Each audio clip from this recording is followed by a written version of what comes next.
জ্যোতিষশাস্ত্রী প্রসেনজিৎ বসু। আজকে যে ভিডিওটা সেটা হলো 2025 সাল কর্কট রাশির কেমন যেতে চলেছে।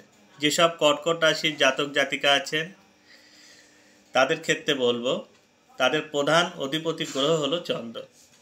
তাদের পেটের কিছু সমস্যা থাকবে, কিছু গুপ্ত ব্যাধি হতে পারে, হার্টের কিছু সমস্যা হতে পারে, ঋণ হতে পারে। ছোটোখাটো ব্যবসা করতে যাচ্ছেন, হঠাৎ করে কিছু ঋণ হতে পারে।